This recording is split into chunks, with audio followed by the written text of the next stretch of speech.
Hi, welcome to another episode of Paul.caunce on construction. In today's interview, we're going to be talking to Simon Noel of Gregg-Noel Associates, who's a claims and dispute resolution specialist. I'm sure many of you have worked on projects that seem to start off with all the best intentions. We go from a sales and deal-making mode on one day to day two when the quantity surveyors roll out like gladiators and go at it to try and decide who was right in the deal that they just did yesterday and who's entitled to more or less money. Let's find out what Simon has to say. Simon, thanks for agreeing to be interviewed on ADR. Before we get into that subject in any kind of detail, why don't you give us a little bit about yourself, about your background? Well, yes, thanks. Thanks, Paul. I've been a quantity surveyor for over 25 years now, okay. And graduating from Nottingham Trent University in 1996, which seems quite a long time ago now, looking back. But the years have flown by, you know. So I've gained a lot of experience, core experience in main contracting, and also in consultancy over those years. And I've now wanted to specialise a bit more in ADR, having finished a master's degree in construction law, and so yeah, that's where I'm at now. Yeah, great. So throughout my career, I started a few years before you did. ADR is something that's been talked about for a long time. I remember sitting in a James R. Knowles presentation for a couple of days, being told about how we could avoid litigation. But can you share with us a bit more? What is ADR? Well, ADR is alternative dispute resolution, and it's to assist with the settlement of disputes without the cost, I suppose, and the expense of litigation. Yeah. So it comes in various forms. There's negotiation, mini trial, expert determination, mediation, conciliation, adjudication, arbitration, and early neutral evaluation. So there's quite a few options. Yeah, there's quite a few options to choose from. And each process has its advantages and disadvantages in cost and time. Yeah. And also legally binding within that spectrum of ADR. Right. So if you get a mediator to help you reach an agreement, that might not be binding, but some other more advanced arrangements, like, is adjudication binding or arbitration? Adjudication and arbitration are formal forms of ADR. Yeah. Mediation is not binding, and the most common is negotiation and trying to early settlement and trying to bring the parties to the table to get to agree. Yes. In essence, yeah. I often see in construction contracts that first step is to escalate the disagreement off the project and get to a sort of project sponsor level, so that you can have a grown-up conversation about what's really happening and what the right outcome might be. Is that a form that you'd recognize of ADR, first early stages? It is, yes, absolutely, yes. It's the best way of settling. Okay. So when I think about the UK construction industry, you know, it's been criticised for, I think we could call it, in generations, going back to Banwell in the 60s, going through Latham, Egan, Farmer. They all talk about how the industry is adversarial and that we need to do a better job of working together. And particularly going back into the 90s, this idea of rapid dispute resolution. Yet, when I read the Arcadis 2020 Global Construction Disputes Report, it specifically talks about the UK. And the UK construction industry last year had more disputes than ever before. Why do you think that is?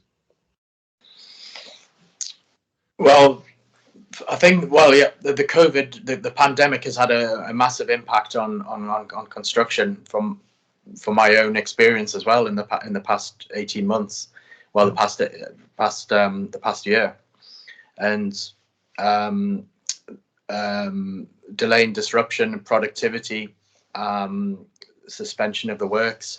These are all very common scenarios that I'm experiencing over the last year, and they've had a massive impact on the supply chain throughout the whole process, causing delays and disruption. And these have a concertina effect with the risk, managing risk in the supply chain, and so this is all causing problems with disputes and between parties as well. Right. I'm dealing with a project administration at the moment that sees certainly in the force majeure provisions identifies epidemic. It doesn't specifically express pandemic, although the broad consensus is that it would encompass that as a definition. Do you see COVID-19 being generally an excusable delay of force majeure, or is it a change for which contractors should be compensated? So I suppose in UK terminology, do you see this as a relevant event or a relevant matter? I think so, yes. I think force majeure is a general, well, it's been used in main contracting, and is the pandemic, the COVID clause, and the lawyers are also using it as well. So it's within the contract. So it is a relevant event. Yes, absolutely. Okay. So they're getting relief for the impact to logistics, for example, that might have been impacted, to impacts on availability of labour, particularly where there are international movements of labour to support a project. But what about compensation for the costs? Are you seeing contractors being paid the additional cost of dealing with COVID impacts, whether it be schedule recovery or the direct costs, perhaps of productivity, lower productivity, and therefore higher delivery cost? Are you seeing contractors being paid for that? Well, indirectly from the employer in the supply chain, yes, time and money. It's impacted in the extension of times that are coming from the employer. So yes, they are getting compensated for loss of productivity. Yeah. Eventually, yes. Okay, that's interesting to learn. I'm always reading articles about more recent cases, and it seemed to be a kind of 50-50, and some projects are being found to be compensated, others clients are trying to push that risk out, perhaps only giving schedule relief and not recognizing the additional cost of delivery. So I think there's probably more to come on this until there's an adequate body of case law to be quite definitive about what the right outcome is for COVID-19 claims. So moving on from that, thinking more generally about ADR, dispute resolution generally. if someone wanted to find out information about how to deliver their projects with fewer disputes, what sort of general advice would you give to maybe a project manager or a commercial manager at the outset of a project, the procurement team? What are the steps that we should be taking to get fewer disputes in our projects? I think it's mainly educating people in the project team, just becoming better educated, the quality of records. If we'll have better quality records with contractors, and managing risk in the supply chain, better contract administration, and also changing human behavior as well, and people's attitudes towards how we're managing risk in the supply chain. Yeah. It's quite a broad subject, this, and I think there's a lot of angles you can tackle it from. I think more collaboration as well within contracts. I mean, the NEC contract is a contract if it's better, if it's administered properly and correctly, it is a good contract to work with.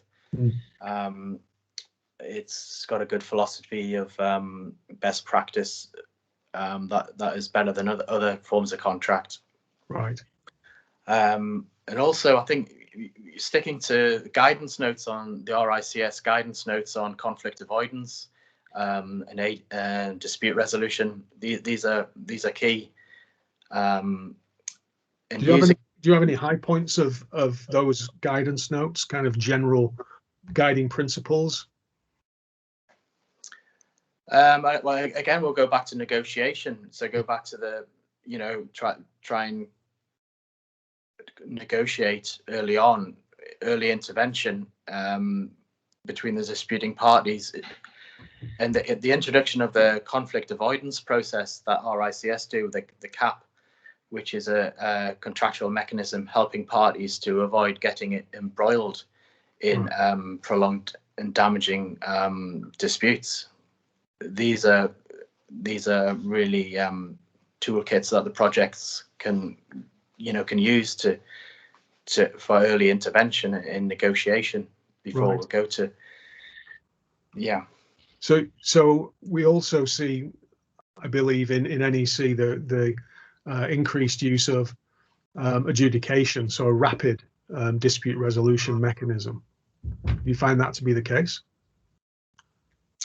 Adjudication's always it is a good effective way of settling a dispute, and it is rough justice, but it does work, and it is effective when both parties when the dispute's crystallized and both parties are at loggerheads. It is very effective, yes. I wondered about the increased use of adjudication and that statistic that was shared in the 2020 report from Arcadis, whether or not we're kind of pulling the trigger on adjudication and therefore getting a high volume of rapidly resolved disputes. So rather than having protracted negotiation, people are reaching for that adjudication trigger a lot more readily, where obviously you wouldn't lightly take a litigation or even an arbitration decision. Do you think that's a relevant observation, or am I shooting from the hip? No, I think it's a relevant observation. I think it's become more adjudications become more common these days. Yeah. I'm seeing more and more adjudications, especially when a few years ago when the Construction Act changed. Yeah. It's opened up the whole adjudication process, and subcontractors aren't frightened to go to adjudication now. Right. They're coming forward more readily, I think. Yeah. So, historically, certainly for all of my career, an extension of quantity surveying going into claims, either formation or defense of claims, dispute resolution practices, is a career path that some people choose. And obviously, you're an expert in the field. You are constantly engaged in disputes of various kinds.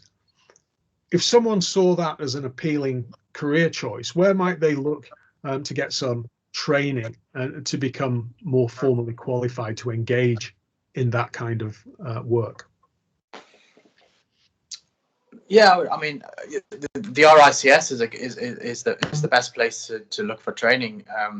They run a lot of courses in adjudication, Yeah. and to become an adjudicator, and also expert witness courses, Right. which are very helpful in this field. So you use a term there, expert witness. For people who may be watching this video who are not familiar with that, what kind of role does an expert witness play in the dispute resolution process?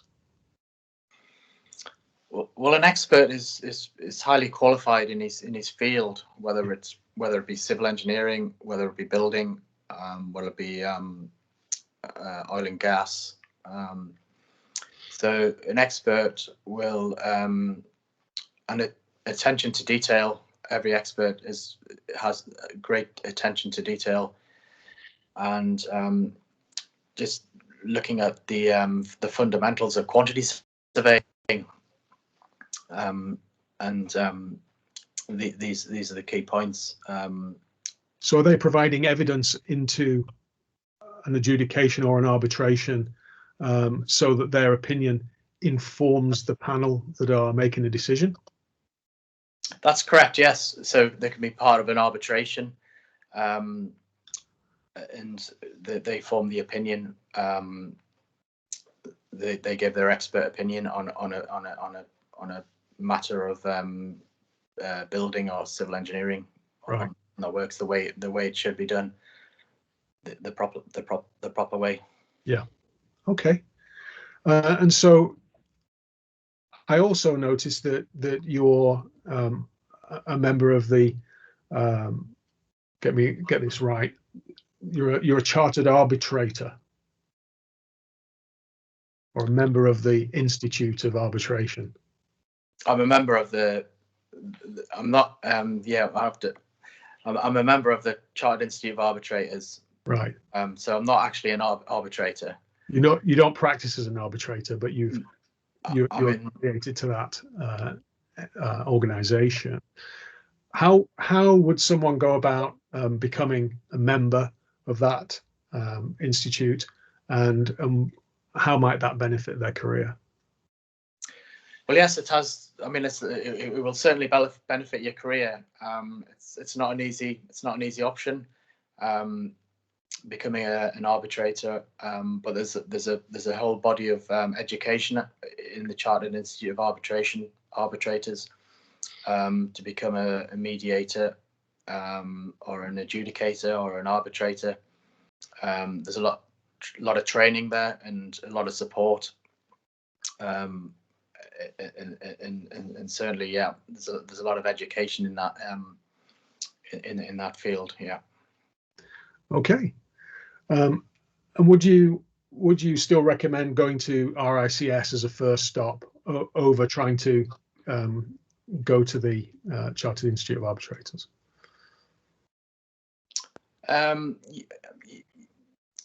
Yes, I think so. Yeah, I think you've got to get the basics right first. Right. So the basic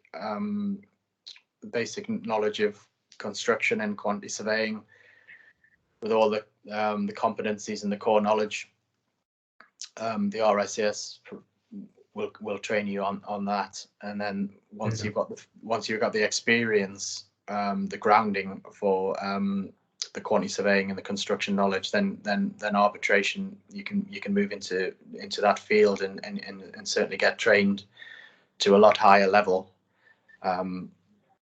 within the Chartered Institute of Arbitrators. Yes.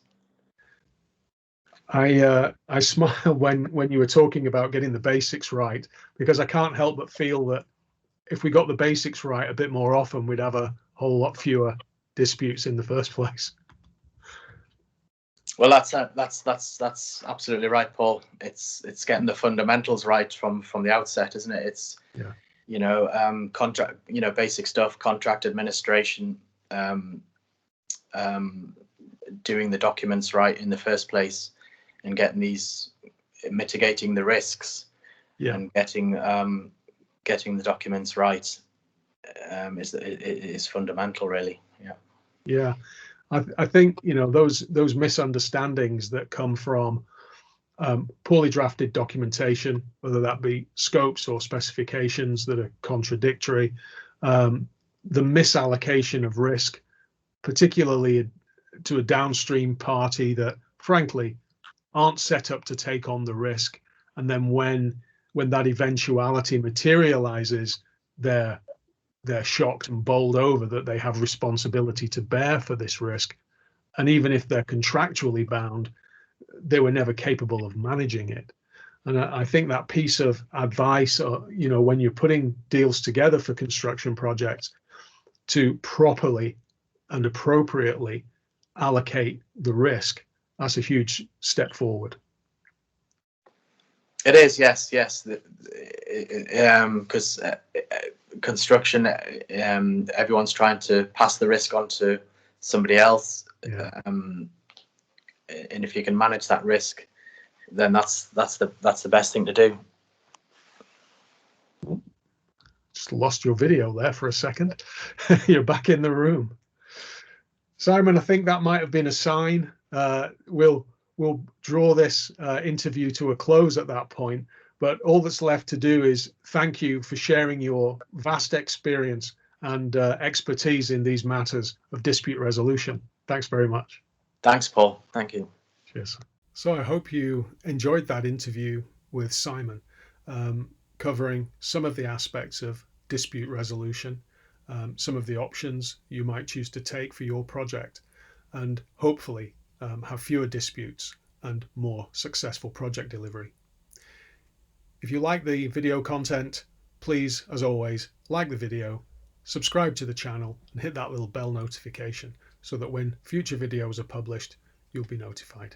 Thanks very much.